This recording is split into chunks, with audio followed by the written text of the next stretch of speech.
That was so bad.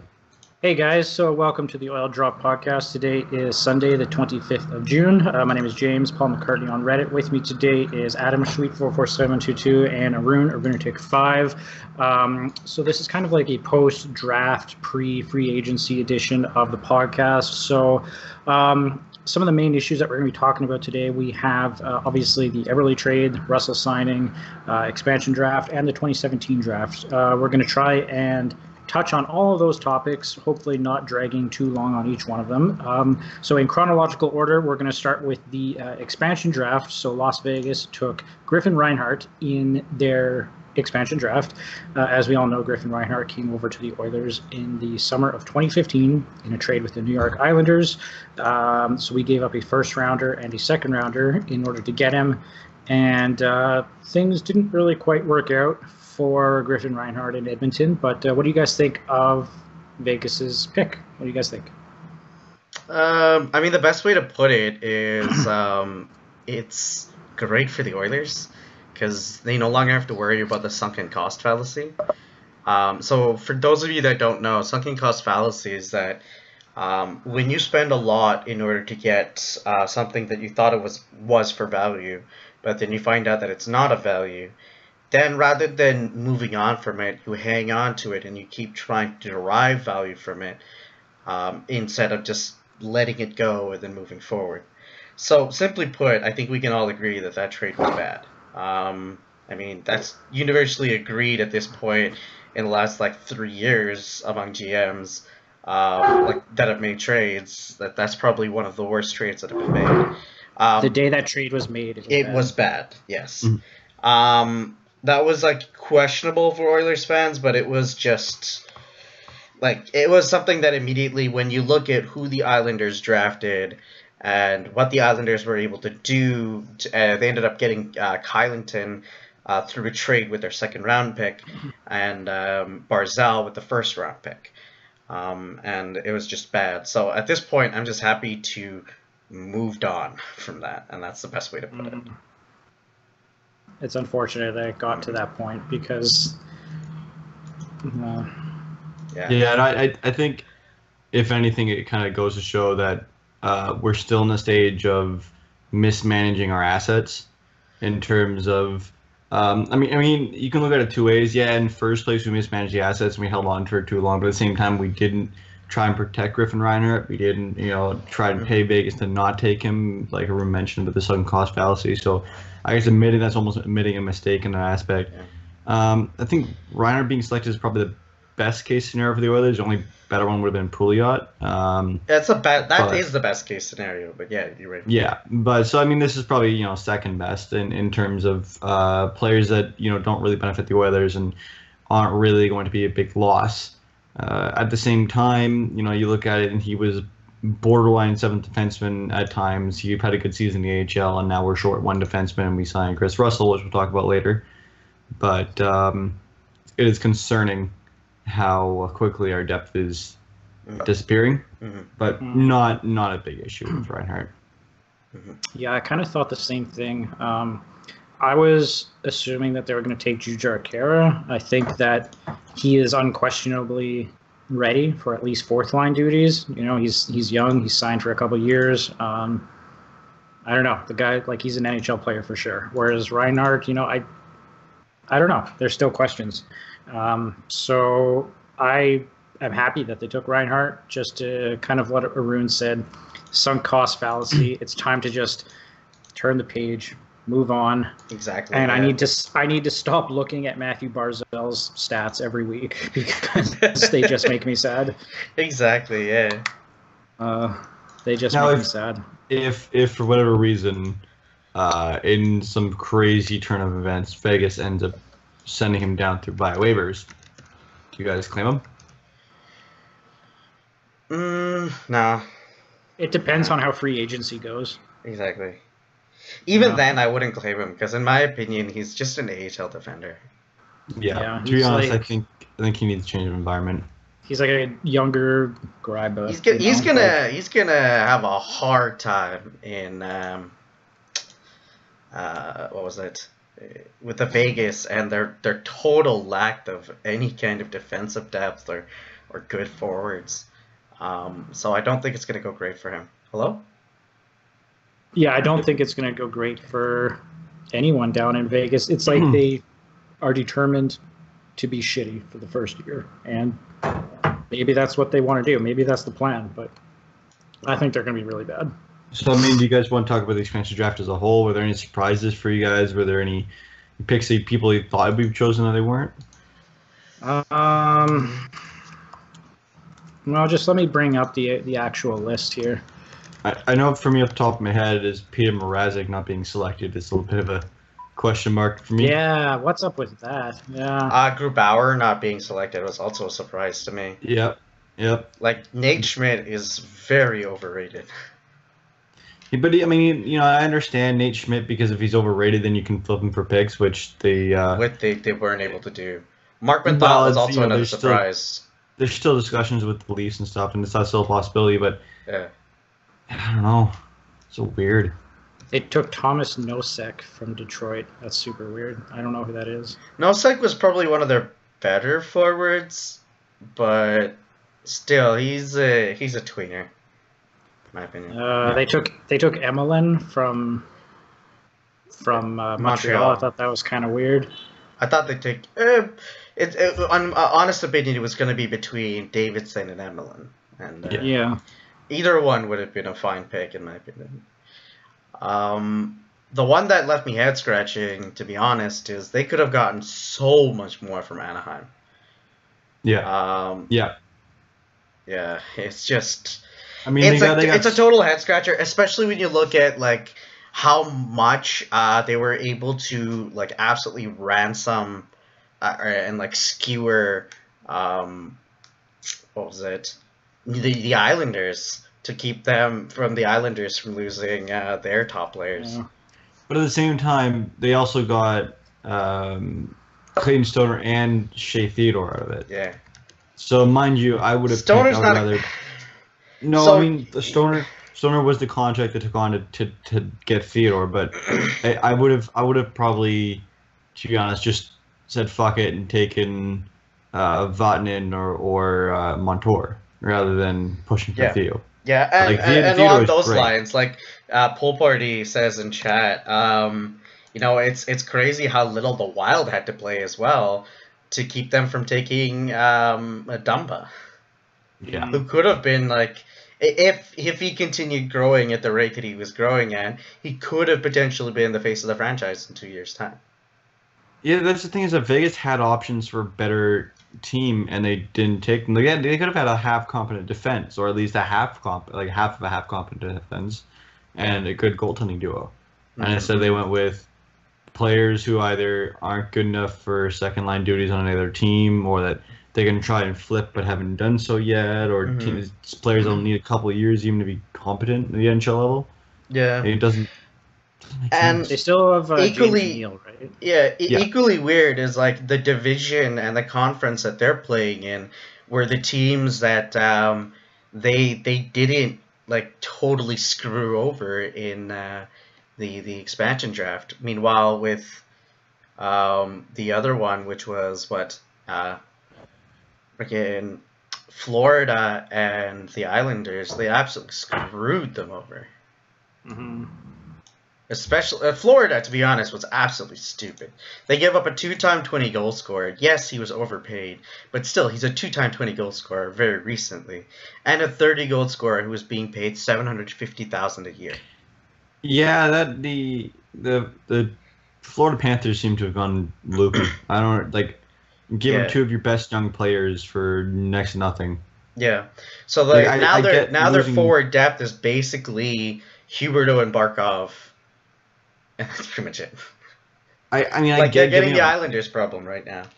They lost Marchessault, but I'm wondering if they must have agreed to not take Riley Smith, and in case or someone else, and they took Marchessault instead, and they had a deal with Riley Smith in place already. But it doesn't make sense because they took Marchessault and then they traded Riley Smith. So it's like the Panthers went, here's your start of your franchise. Oh, here's another player. We don't really need him either. It's just I don't know. Yeah, the actual transaction is the Florida Panthers traded Riley Smith in exchange for Vegas selecting Jonathan Marchessault and a 4th rounder in 2018. Like, it doesn't. What? So they gave them Riley Smith to pick Marchessault. It's stupid. I don't get it. So they gave Marchessault and Riley Smith for a 4th rounder. Yeah. That's the best way to put it. I guess. Yeah. I don't guess know. Like, that's is this one's Riley like Smith that bad of a contract? exactly. Yeah. Who did they really pick know. from the Islanders again? I don't remember. Jean-Francois Berube, Berube. a goalie. Goalie. Yeah. Yeah. I don't know. Honestly, in my opinion, like, you know how that article came out, or that video as well as the news, that Arizona was being an absolute joke of a franchise and whatnot, with how their head office was being managed.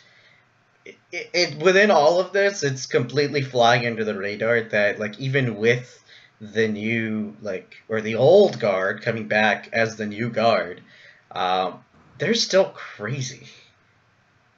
Who is the Islanders or No, the friggin' Panthers. Oh, Yeah. Yeah. that team's just gonna be spinning their tires perpetually. I don't know. Absolutely. Yeah. I have a feeling Like- they'll be moving within the next 5 years. if it just They keeps up. have like never figured it out as a franchise. I don't know. Like, they've been around since 93, I want to say. Yeah, I can don't know, double check like- that, but yeah, continue. Yeah, 93, and they've just like never been good. Yeah. They've made the playoffs, but they've never been like a 95. powerhouse. Oh wait, no, 95. wrong team. They told me the Carolina Panthers. Yeah, they made the Stanley Cup Finals 1 year against 93. The Colorado Avalanche. They got swept in '96 when they won their first one, Colorado, and then ever since then, it's like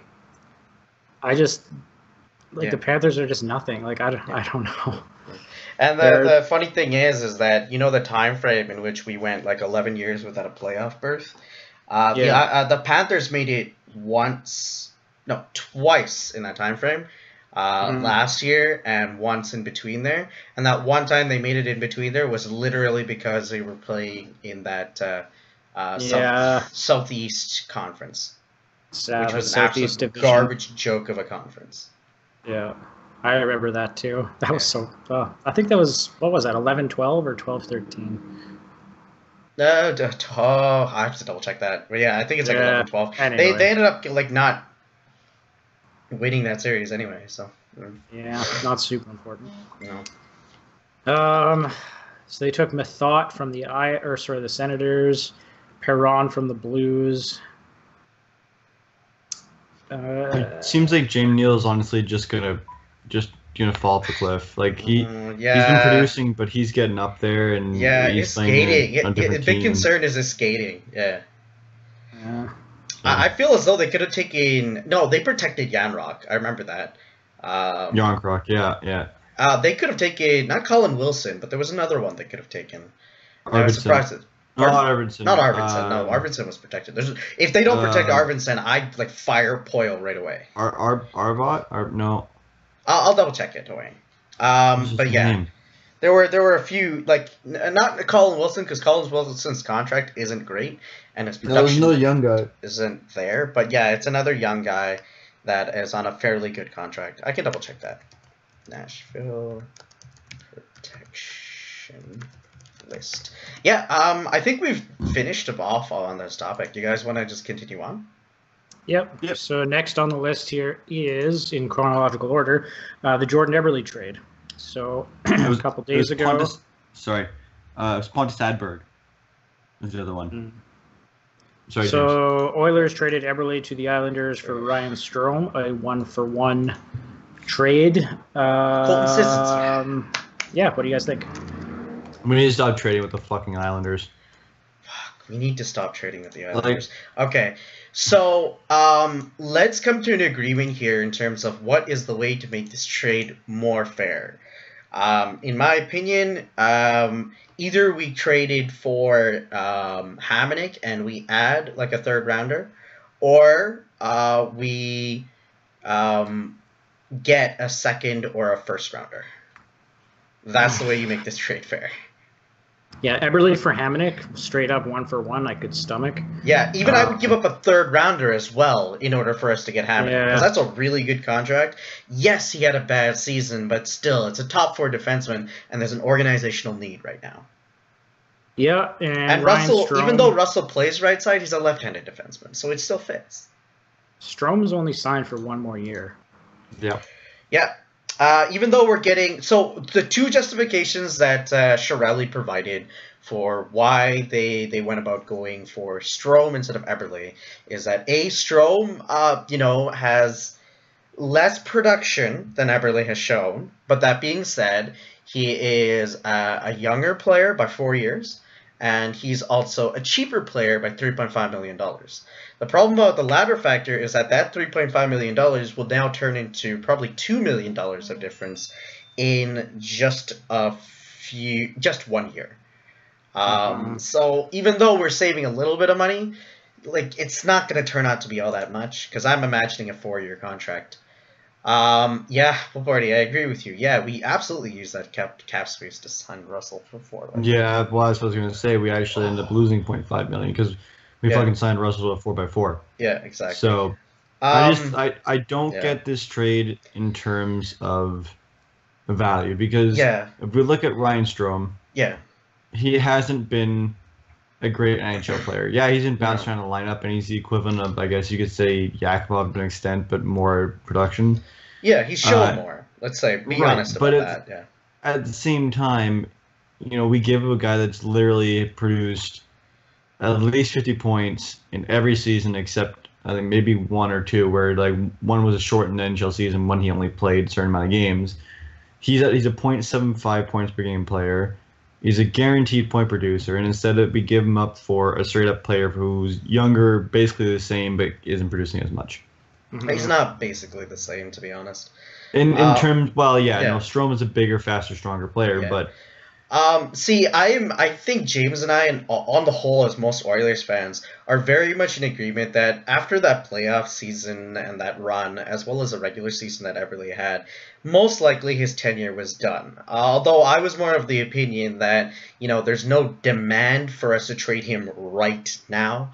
We could have waited a little bit longer. Either that, or we could have traded for an organizational need, for Sekera being injured for the next... God knows how much longer. To be honest, when he comes back, he'll be great when he's coming back. But the problem is that we're gonna miss him for all that time. He won't. Look, I'm just gonna say right now, just with ACL recovery timelines, he's not gonna be the same Sekera he was last year until the season after. Yeah, he can play okay, but he's gonna ragged on for not playing that well, because he's not gonna be able to put as much effort on that knee as he will last year. Yeah, that's just the nature of the injury, unfortunately. Yeah, that's we have a resident ACL sprain expert here, Adam. Tear, yeah. He's had a little tear himself, and he's slowly recovering. So no, I have to get surgery at the end of the month, but yeah, good luck. It's just one of those injuries that it takes a full year, maybe almost year and a half, for your knee to feel 100% after surgery. Even if you're in you can look at Zlatan Ibrahimovic, also towards ACL, and he has an 8-month recovery, but they're saying he'll be good maybe by 12 months. Yeah. So I mean, that's not the only one. You can look around the league, and there's actually a surprising number of careers, in my opinion, that end from an ACL sprain, and that's not because of the ACL sprain itself or the tear. It's the fact that they're coming in a few months into it, but they're not ready to be playing at 100%. And I guess the benefit for Sekera is that he's an established NHL player. Yes. Because if you and he's also signed for 5.5 for another 4 years. Absolutely, Tyler Pitlick right now is going to have to come back and play really good hockey, because he can't afford to not. Yeah. And it's unfortunate because he keeps getting injured and all this stuff, but ACL is one of those ones that. It can go anyway. Yeah. In 15 to 25 years, Sekera is probably going to have arthritis in his knee. Yeah. As will Tyler Pitlick, as will I. Yeah, yeah. I'm going to quickly swing back to the Eberle argument here. So one of my key problems with this trade actually comes into what happened last season. So just to give you an idea in terms of Strome as a player, 73 points that he's put up in 130 NHL games, which is fairly decent, to be honest. Mind you, most of that point total came when he was playing right wing to Jonathan Tavares, and he put up 17 goals and 33 assists in 81 games for a total of 50 points. So that's right wing to Jonathan Tavares, who came up second in the point totals in that season, 2014 to 2015. Jonathan Tavares basically had the Art Ross, and then in the last game, Jamie Benn scored 2 goals to put him into the lead in terms of winning that trophy. So that's why JT Money, as I refer to him, didn't win the Art Ross that year. But to give you an idea, everyone's talking about how good Strome would look next to McDavid, and we don't know how good. I'm speculating here based upon what I'm seeing. But he then took that performance of 50 points, which is still less than Eberle's bad season most recently, where Eberle put up 51 points. He then took that 50-point performance and followed it up by 28 points in 71 games. And to add to that, it was so bad at one point for him that he was actually, in his third year of an entry-level contract, he was sent down to the minors for 10 games. 8 games, so that he could work on himself and try to improve his game because he had gone 12 points without a point. 1 goal in 12 games. As well as being healthy scratched. So that is not the season previous, like year before last year. It's literally last year. Not last year, sorry. It wasn't last year, it was the year before last year. But so last year they couldn't send him down, which is perhaps one of the things that happened. He was healthy scratched though. In terms of the coaching change, pool party, Doug Weight did have an impact on his play, but he still wasn't cracking top 6 minutes. He was playing bottom 6 minutes as depth scorer. It seems to me if you're sending one of your young stars down to the AHL because he scored 1 goal in 12 games, that's a little bit not Strome's. That's like not Strome's fault at that point. He's in a dry spell, but to send a player down for not scoring a goal or scoring 1 goal in 12 games as a young player in the NHL trying to adapt to the game seems like a management issue at that point. Yeah, it's a management issue, but just to compare the players, in Eberle's second season, I believe it was either second or third, please correct me if I'm wrong, he put up 77 points. Was he playing? He was playing with Taylor Hall, though. Was he? I thought he was playing primarily with Nugent Hopkins that season. He still let Hall was injured for bits of that season too, and Eberle finished first in team scoring. Oh, maybe it was Nugent Eberle. Yeah, well, for sure. The seasons after that, it was Nugent Eberle, and that was the pairing. Yeah, so it was either Hall and Eberle or Nugent Eberle that season. But either way, when you're playing with one of the best guys on a team, he was playing top 6 minutes, right? Uh-huh. Now that's the only issue for me at this point. The major issue for me is that Chio wanted to address organizational need, which he stated, and then proceeded to get a right-wing forward for a right-wing forward, and then re-sign a defenseman for too much. Yeah. I don't know. James, what do you think? James, yeah. I think it was a general agreement for us. We agree with you, James, because we've talked about this, the Eberle was gone. So, yeah. He was gone. I think that after... I don't know, it's almost a cliche at this point, but the playoffs were just not good enough. You can't have a $6 million guy do absolutely nothing in the playoffs. And, he was really frustrating to watch. I felt a lot of the time that he wasn't necessarily disinterested or disengaged, but the intensity level I felt from him wasn't there. But he's never been a super intense guy, so... he was gone, but it wasn't necessary to do it right now. It would have been better to trade maybe even middle of next season if he gets off to a hot start or something. But right now, the cash crunch or the cap crunch isn't there, so the timing was fucked up. Something we talked about that I don't think we put in here. Speaking of cap crunch, there's rumors that McDavid's going to take $14 million. Yeah. This is what they do. So this is what they do. They leak that number, and then we're happy when he signs for 11. Yeah. Yeah. Even 11 is bad in my opinion. Still, like 11 my dream number is 10. And honestly, if we're going more than 10, Jonathan Toews makes 10.5, and he's but Jonathan Toews' contract before that wasn't 10.5. Jonathan Toews had that contract at 30. But it is now. You can't look at the past. I mean, yeah. Absolutely. I agree with you on that point. It's just you can make the argument that Jonathan Toews is paid X amount of money, but there's also the factor of, what's the player's rights in that situation? What kind of defense does a player have? And what kind of rights does a player have?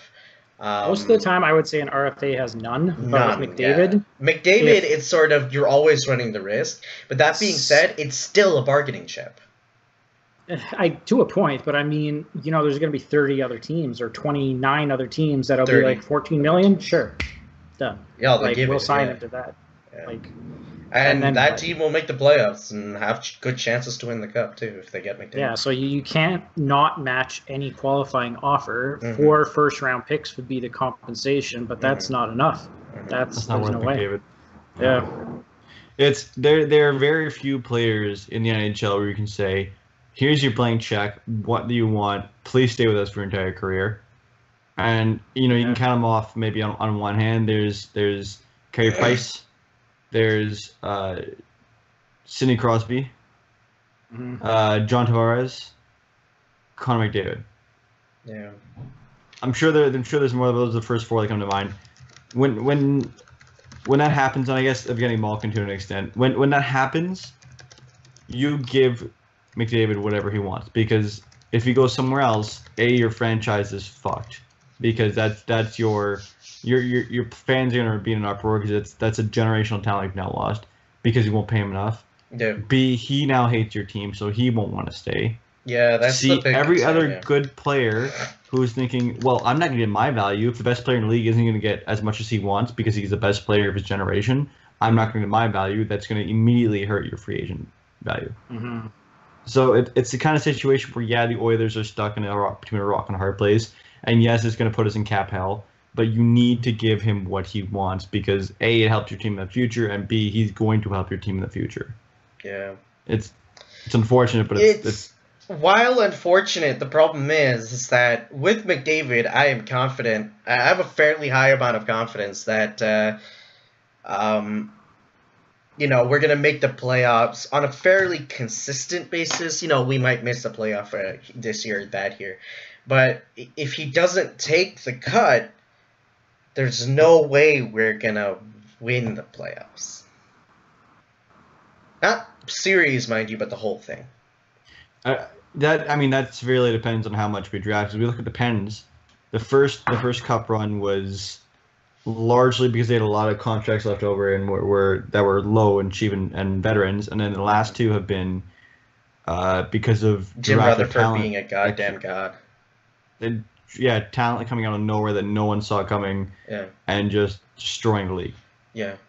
I mean, we look at Rust. Also, with that one, just to add to it, obviously the contracts from that were signed initially by those players, you can't make anymore because of cap circumvention problems and limitations on that regard. But still, Crosby was at 8.7, and Malkin was, I believe, lower than that. Not to mention Letang as well, being lower than that. The Penguins got lucky partially because Crosby is so goddamn superstitious. He won't take another cap hit than 8.7. 8.7, yeah. That absolutely plays a role. Honestly, he's probably one of the players in the league that if he weren't so popular, he'd be definitely out of the league just from the amount of OCD that he has. I wonder, how OCD is he in real life? I wonder. I mean, with that said, I think every star player has their things. I remember that Bob McKenzie started about McDavid. He has his lucky underwear he has to wear every game. He plays like when he used to play as a kid. I'm not kidding. This is Bob McKenzie's No, I'm just confidential. imagining it like it's on the This is second such game a of a Pierre back-to-back. Maguire thing. Shut up. No, you're Pierre Maguire. This is such a Pierre Maguire thing. Yeah. And he would always Thanks, eat Pierre. this for breakfast. And He did. This is him the and his thing, dad- though. Like I was just about to say that he had the same breakfast for every meal. When he would like drive to a game, if he played well a game before, his mom had to drive him the same route to that game. And if he took another road, he played a bad game. I was like, I'm reading this. I'm like, why do I know this now? Like, it's terrifying how much I actually know. All right, thanks, Pierre. So go. Next topic. Okay. I just So shaved my based head. upon then that Next kind of podcast. estimates then, because Draisaitl's contract is coming up, and that's likely going to be signed together with McDavid's on July 1st.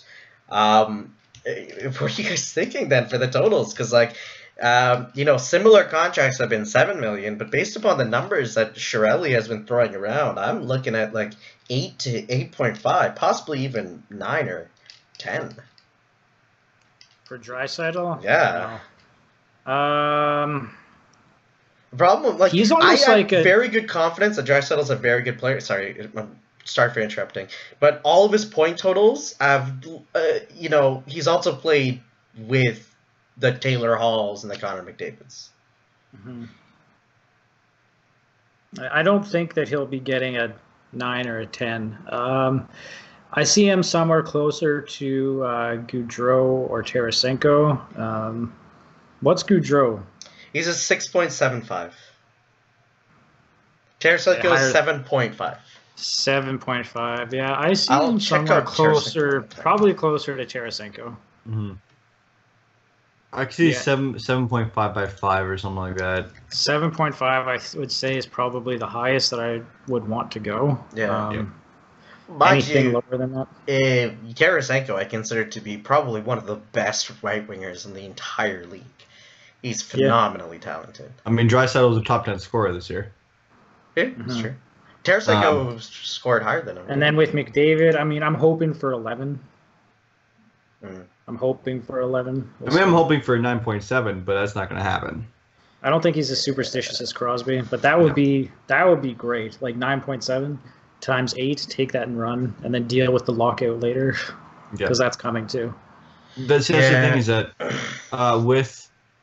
with all these contracts, we have to look at the lockout. Like, are they going to burn a year? Is it going to take an extra year? Because if you think about it, if it ends up being where they don't burn a year off the contract, we now have every player jump up a year, including Lucic now being 38 when his contract finishes.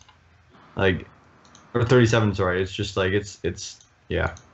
Yeah, I don't know. I have no But, idea how that's going to. So actually, some quick math for you guys here, and this leads well into our next topic. Let's assume that the Draisaitl contract is about $8 million. Let's assume that the rumors are true and Connor McDavid signs for $14 million. We also have the current Lucic contract of $6 million. Sorry.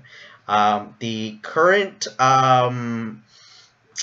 Sakura contract, as well as the current Russell contract, because it's been signed, for $4 million and 5.5 million and $4 million respectively. That right there, amongst those 5 players, is 45% of our cap. Subtract McDavid and subtract Draisaitl from this, and we're just talking about Lucic, who just recorded his worst season since a sophomore season. Sakura, who is now injured for 8 months, basically.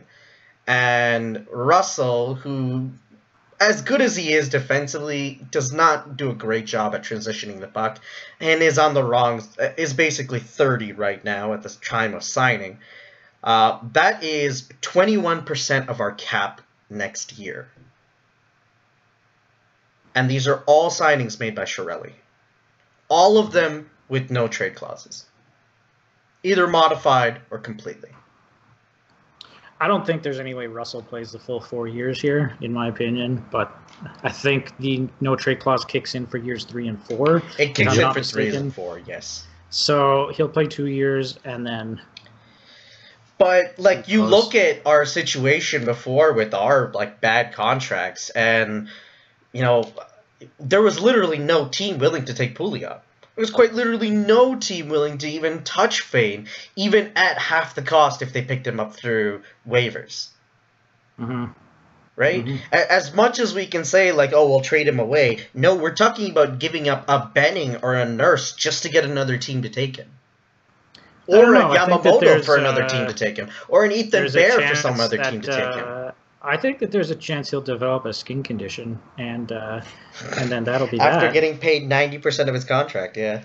Yeah. I don't know. Like, honestly, I don't have the answers. It is a pretty fucked up situation, and it's going to be hard to juggle in a couple of years. It really is. I don't know. Maybe he will stay the full years, full 4 years. His style of play, he's never been an offensive defenseman, so he can't lose that. As long as his body holds up, he was actually a power play relatively specialist. The same player. In his junior days, he was actually he was in his first few seasons too. He was used as a power play specialist and then switched to a purely defensive defenseman role. Yeah. In juniors, he was back-to-back WHL Defenseman of the Year. Dang. So shows the ability. The thing that concerns me with this contract is that most of the time when you throw an NTC or an MMC in there, it's because either there's offers from another team for more value, you're trying to reduce term, or you're trying to reduce AAV. Mm-hmm. Except what was reported is he was getting 4x4. There's potentially some interest from another team, and that the Oilers didn't want to pay 4x4. So then what happened there is either someone offered him less, and then Chia decided that, oh no, shit, someone's going to take my toy, I need my toy back, and decided to give him 4x4. But if you're going to give an NTC, why not give him the NTC in the first 2 years? Exactly. Because, I get that maybe that's like Russell's agent pushed for the last 2 years because that's the contract security. It's his last contract, more than likely his last NHL contract, and he wants to have some security over where he's going to go. And that makes sense, but then fucking lower his AAV down. If he wants the security, then lower his contract, because no other even the Lucic contract. Sorry for interrupting, Adam. Even the Lucic contract, it's a modified trade clause, modified no trade clause, and the modification is that in the last few years of the contract is when there's they drop that the no trade clause. Right. He can be traded at that time. Right, but that's the point. Like that's a long-term, high-paying deal. Chris Russell, this is his buyout contract. He's never had a contract this long in his life. But that said, no other GM is going to pay him $4.4 million and the NTC. They maybe pay him $3.5 in NTC or $3.8 in NTC, but no other GM in the league is going to go, here's your NTC on a platter, because I don't know why, but Shirley hasn't learned since Boston that you can't give out NTCs like candy and expect it to go well. Yeah, and I hate to drive the dagger in all of this, and it's because Pool Party brings it up in chat. What hurts this the most is the fact that the Russell contract, it happens the same day. No, a day before or same day as the Flames getting Hamonic for picks. Day before. Whoops. Yeah, you're right, because it happened on second day of draft. And Hamonic is a guy that is paid $3.85 for another, I forget how many more years. 4 or 5 more years, something like that. 4 or 5 more years, let's say. He is 26 right now. Phenomenal contract. Yeah. To call it a phenomenal contract is like putting it lightly. It's just a godlike contract. And the fact is, if I were to compare Hamonic and Russell as players, I consider Hamonic to be a better player than Russell. Yeah, every day of the week. I wouldn't say necessarily every day of the week. Hamonic did not have a good season last year. Russell did have a very good season last year. But considering their careers, Russell's good season almost seems like an anomaly. It was. Well, Hamonic's was also an anomaly for a bad season. That's why, this is off topic a little bit, but the Flames blue line now, Giordano, Brody, Hamilton, Hamonic. Like, that top four is sick. And it's nauseating. To fuck with everyone right now, that is... Hold on, let me just do some quick math here. That blue line is 28% of their cap for that blue line. $21 million. Honest to God, that is a top 4 blue line in the league. Oh, without question. Yeah. Mm-hmm. Not to mention that they still have I think it's Kylington, Fox, and a few other prospects that can make the jump into the bottom 6. See, that's the other thing I don't understand about bottom 2. Whoops. About not signing or trading for a player that can step in right away. Even if you're going to sign Russell, why not still go after another defenseman? Because exactly. When Sucker comes back in, now we have. Are we going to expect like Pagan or Jones or Bear or Osterley or someone to jump into the lineup? Yeah, because otherwise we're kind of screwed. Okay, because like, no offense to Nurse, but the moment that pairing of Nurse and Russell steps onto the ice, I'm just going to simply assume that we're going to be in our own zone for the next 2 minutes. Nurse and Benning are good players with a lot of potential, and they need to remain potential. They can't be forced to play big minutes. Yeah, and in my opinion, one of the worst things that could have happened to Nurse's development was the fact that he was playing almost 20 minutes a night in his first freaking season in the NHL. Too much, yeah. Yeah. Like, what the hell? I get it that, like, he's your shining prospect and all that kind of stuff, but, like, when you accept that the season's a wash, go for someone lower and let this guy develop in a winning environment. Instead, they totally rush him and then scratch him and then pair him with Justin Schultz, who, you know, while he plays an extremely offensive game, he needs a D partner that's good in his own zone. That's why like the beginning 9 games of Justin Schultz last year worked, is because he was paired with Clefbaum in those 9 games. Before he got injured. The epitome of Nurse and his still very young game that they need to work him on is, again, in the San Jose series where he has a puck behind the net, there's no one in the zone, they're changing, and instead of, waiting or trying to skate it out, slams the puck around the board directly into Burns and immediately score a goal. That to me is the epitome of young defenseman, because that's a rookie mistake that doesn't happen if you don't put him in those situations or train him properly. Which to me looks like he's not getting the development because they're playing him so goddamn much. Like it's the kind of situation we look at the last management group and they push players and we're seeing that again. So who do we sign then as a stopgap that you think may fill in on the second? We could, like Bull Party says, we could look at a Barry or a Dumba, but still. That's a trade. Like, I'm thinking that's a trade, yeah. Hold on, I'm just gonna look at UFAs. There's the problem with this year is that there's almost no UFAs. The only one that comes to mind that I could think of would be Dan Girardi, and he's not a stopgap. He's not a stopgap. Oh no, not Dan Girardi. That's what I'm saying. Is like that's the only player I can think that got bought out that isn't. I don't want to say complete garbage, but Dan Girardi is complete garbage. Like Shattenkirk, but there's nowhere we're getting him for less than 6.5. Honestly, I think Shattenkirk just had a bad run in the playoffs, and that's pretty much it. I still think him to be. He finished 4th among defensemen in scoring. I still consider him to be a good player. He is outside of Andrietto. He was the player that was after being drafted that among players that were drafted or picked up on waivers that scored the most points in the regular season. The confusing thing for me is why didn't the Oilers go up to Jalmerson if apparently that was his price too? Oh my god, I know. That's infuriating. Like Stan Bowman apparently has lost his marbles. Yeah, although I have a feeling, and someone else put this, I have a feeling that there's no way that Chicago is going to give them Hjalmarsson up at that cost to a team that was good or decent. Then if the cost was a bit higher, I'd pay a bit higher for him. Hjalmarsson is a stud. Yeah, I agree with that, absolutely. I would have paid more for him. Carl, here's one that can be extremely good, Carl Alsner.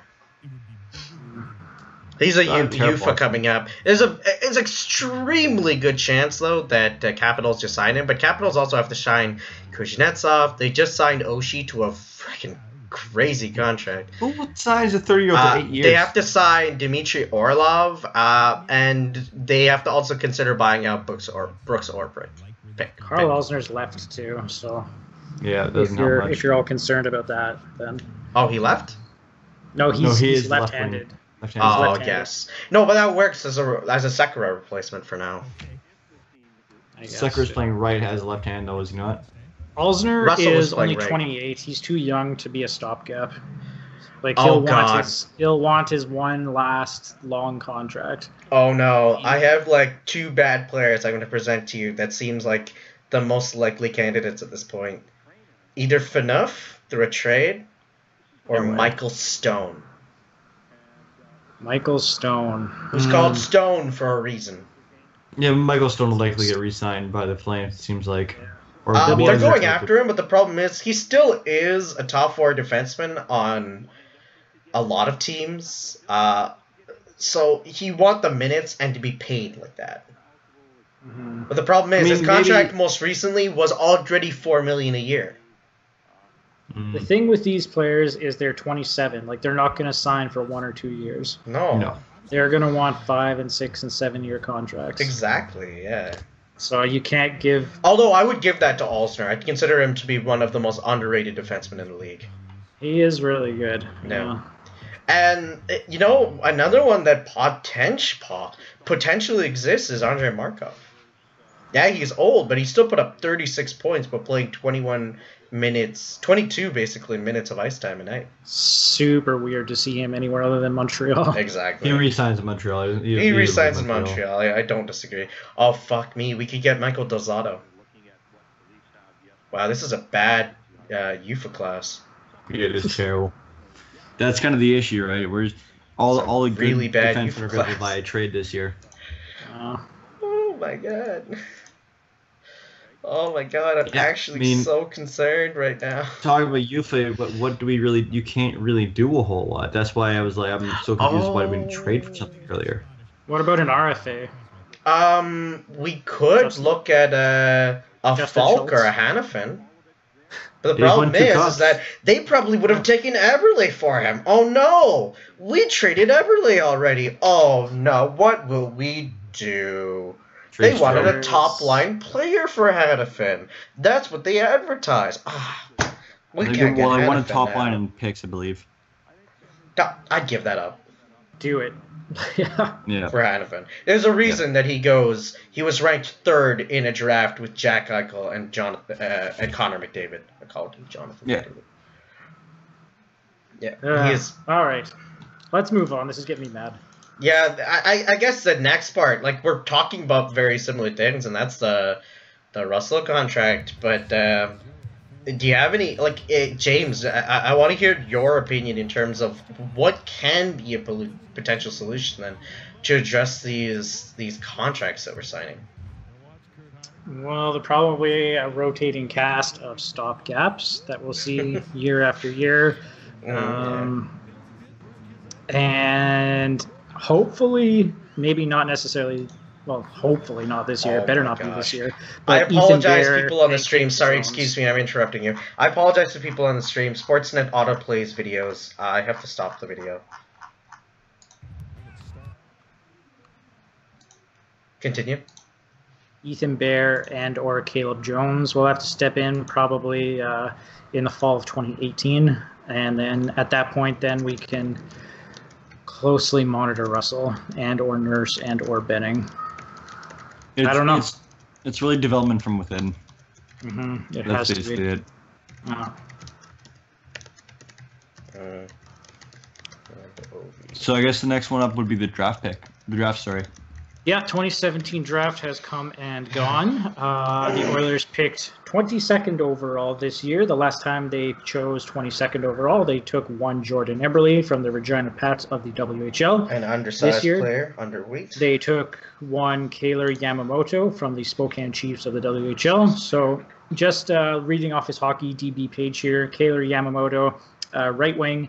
He plays for Spokane. He was born in Spokane. Height is listed at 5'8", weight 153. So he's got to put on probably 20 pounds to even be like remotely NHL ready.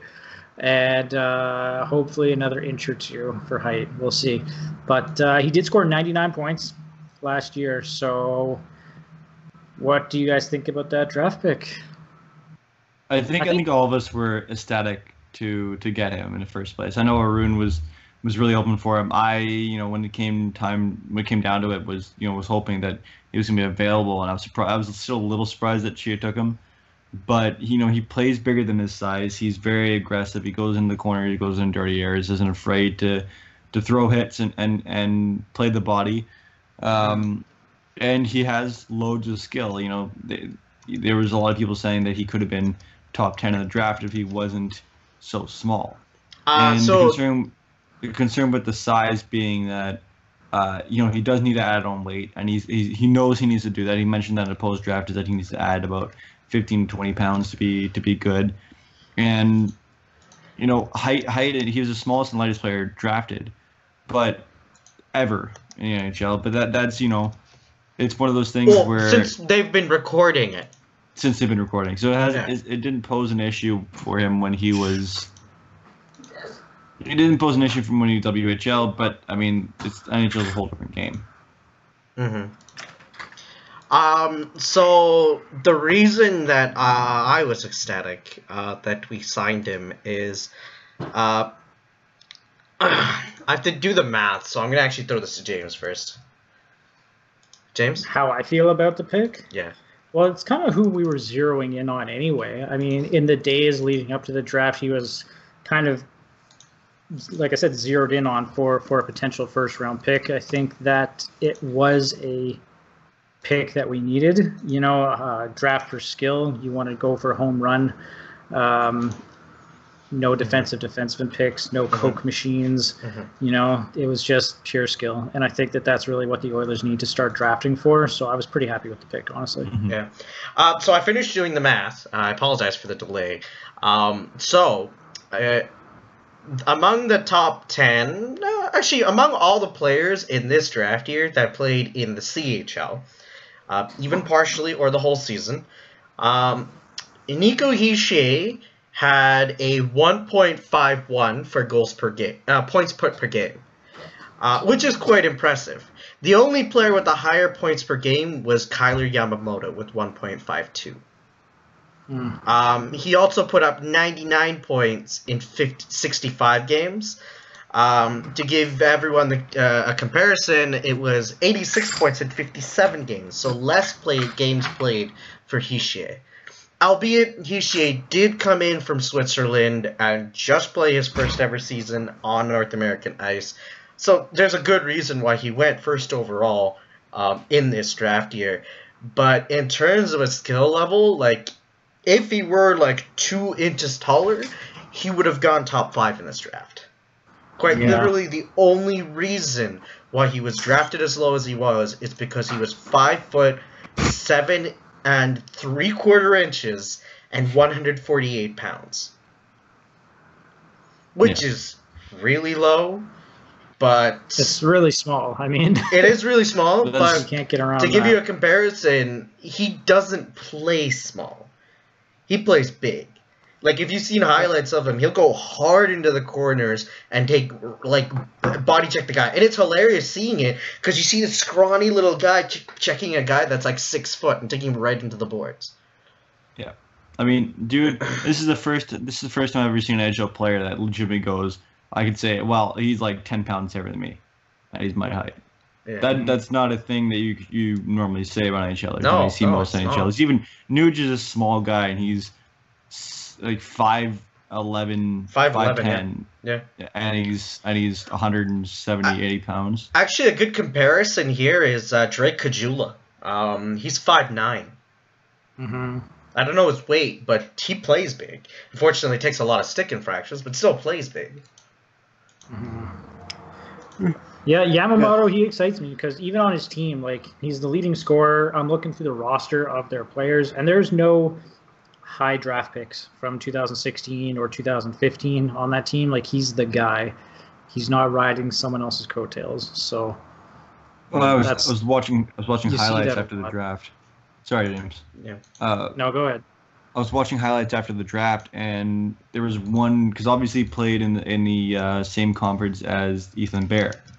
And there's one play where he goes out of the zone. Bear is has him all the way, and just Kyler makes 2 moves and just blows past him, and Bear ends up on his ass, and that doesn't happen very often, Ethan Bear. Yeah.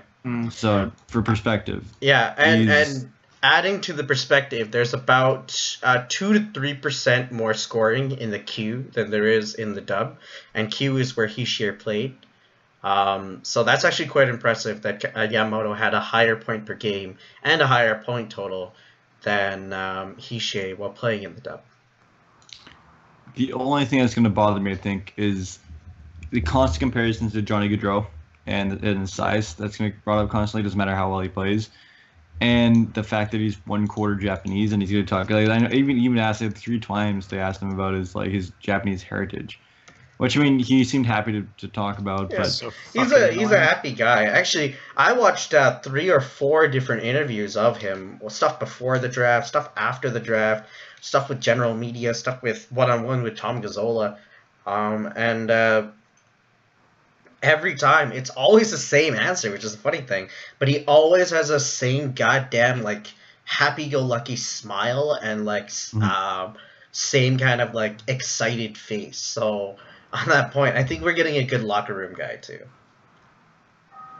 Well, I love the approach that he said in Shirley's draft interview, where he said, why should we draft? And he said, because if you don't, I'll come back to haunt you.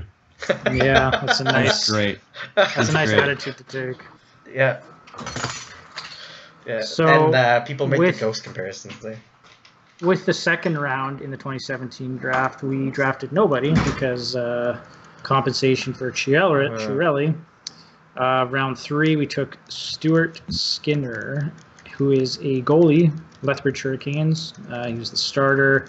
And we took Dmitry Samorukov, who is a defenseman for Guelph. The thing about these picks is that I don't really know that much about them. Yeah. It's tough. The most notable ones in that list of players is the fact was it Skylar Brendamore that's popular because he's the son of Rob Brendamore. Rob Brendamore, the captain of the Stanley Cup 2006 winning Carolina Hurricanes. And the other one was there's actually 2 guys here. I have to find it, actually. I always forget names, and I never associate names with the context. But do you want to chime in? Sorry, Adam. No, I don't really have any opinions. I know, I was reading somewhere that Lethbridge, Skinner didn't have great stats, but was solid for Lethbridge just because he got shelled just about every night. So it should be interesting. Goalies are always hit or miss, though. I mean, Dylan Wells, we're still waiting on. Laurent Brossois, we're waiting on Ellis, we're waiting on. Sabatka is pretty much done. We let go of Laura Kynan, didn't we? Eetu Laurikainen is ECHL. I think he's done too. Mm-hmm. Pretty much, he's not really going to make any progress. Yeah. Goalies are voodoo. I mean, if you look at Stuart Skinner's stats here, they're not great, but lots of goalies have bad stats in juniors. Like juniors. I was going to say, last year, Mackenzie Blackwood was the highest drafted goalie, and he had very average stats. Yeah. So I don't know. Goalies and juniors. It's always a risk. Actually, the best way of putting it for goalies is at some point you just gotta draft them, and you just cross your goddamn fingers. Exactly. Because the thing about goalies, it's everyone thinks it's the big games, the big numbers. No, it's just consistency and attitude. That's pretty much it. And then you have good staff to support the players, and obviously they need to be talented, but. You're only going to get a Carey Price or a Sergei Bobrovsky every now and then. But, for every good season that they have, they also do have bad seasons. Mm-hmm. The question mark pick in the draft was Dmitry Samorukov. Considering that our need was right-handed defenseman, and they said they'd be drafting by need, they went with a left-handed 6-foot defenseman that's not great at picking up points. So it was a question mark, and not only that, it was a reach, considering that he was ranked lower than where he was drafted at. Isn't he like 6'6"? Pardon? He's listed at 6'2". 6'2". Oh, okay. It's Papu Gaev, who was still on the board at that time. He was a left winger and listed at 6'6". And Mackenzie actually had him ranked at 51. We didn't get him. The good pick, though, I have to double check it, but I will find the good pick. I'm not great at later round of drafts. Oh, right, here it is. Ostaf Safin, who we picked up at the second pick that we had in the third round. He was ranked, they're both like 52-ish by Mackenzie. And he's fairly highly regarded, and there was a huge question mark for why he fell as far as he did. But it's a really good late round pick, and it could turn into another Ethan Bear situation, albeit as a forward instead of a defenseman. Yeah. The last Strome brother was drafted as well. By us? Matthew Strome, 106th overall, 4th round to Philadelphia. Yeah. It's looking more and more like with that hockey family that the only good Strome is Dylan Strome, and it's going to be a question mark on how well he turns out. Yeah, Dylan Strome is like, he's a pretty big question mark, I would say, at this point. In juniors, he's fucking dominant. He's dominant. And it wasn't just like, people questioned if it was just McDavid carrying him. It wasn't. He set the record. He set a bunch of records and led his team to a Memorial Cup appearance. Yeah, he had a phenomenal junior career, like probably one of the best ever. 3 straight seasons where he didn't get over 100 points this year because he only played 35 regular season games. 75 points in 35 games. Like, fuck off. Stupid. He broke all the records. He broke all the records for the Erie Otters, but that's because McDavid didn't play another year. Yeah, let's be honest here. That's a big reason for why he didn't break. He's the one that broke all the records for the Erie Otters. But that being said, he did. Like, he is a good player in juniors. It's just a big question mark of how good he's going to be at transitioning that into the NHL. Yep. Alex DeBrincat had a phenomenal junior career as well. And that's another case of like that could turn out to be a very good pick for Chicago because he went as low as he did because he was a right or a left winger for McDavid, so people just assume his points were because of McDavid, which there is justification to think about that, but for every like Sam Gagner, you're gonna get a Matthew Tkachuk, right? And that's where it's sort of just like it could turn into that situation, or it could just be that he never translated to the NHL. 3 straight seasons of 50+ goals for DeBrincat. That's ridiculous. That's actually one of the crazy stories of the last years. Like, everyone just assumed that because the Chuck was playing with Mitch Marner was carrying that line, that he wasn't going to be able to translate to the NHL, and he was probably one of the best rookies this season. At this point, like, I would probably rather have Tkachuk than Puljujärvi. It sucks to say that, but yeah, I would too. We'll see. Yeah, I mean, it's a long ways away, but the one thing Keith did is that for a rookie to have as good a season as he had, for suppressing shots against and producing offense for, that is incredibly impressive. And he wasn't playing sheltered minutes either. Yep.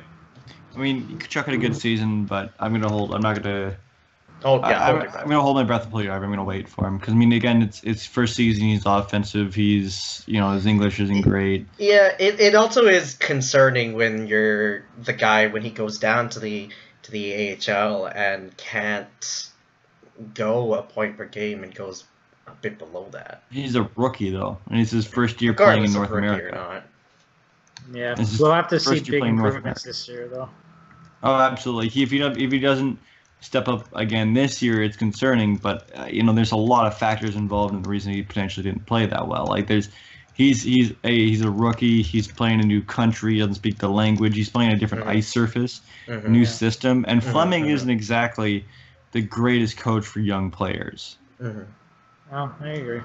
Yeah. Okay, so that pretty much, I guess. Let's wrap if it I up. were to summarize then, in terms of our thoughts of the last 3 weeks, happy about the expansion draft. Really sad about the Eberle trade. Not because we traded away Eberle, but because of what we got for him.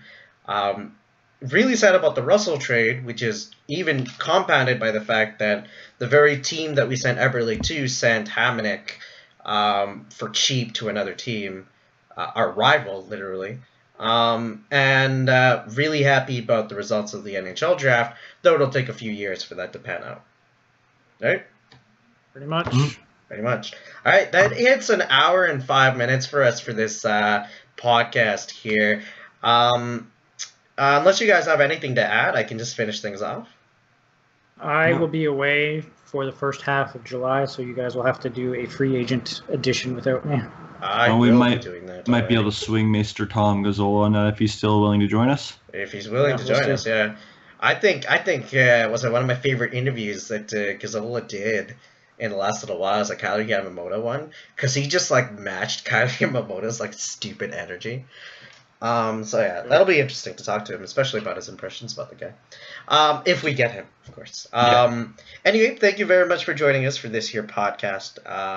We managed to cover a few major topics, and this is just the beginning of the off season, so we're going to be interesting to see how well we do with the monster contracts and the good drafting. Some interesting days coming up. Yeah, it's going to be interesting. All right. Thank you very much for joining us today. This has been Arun5. With me was James, otherwise known as Paul-McCartney- and Adam, otherwise known as Sweet44722, all on Reddit. Thank you very much for joining us. See ya. See you later.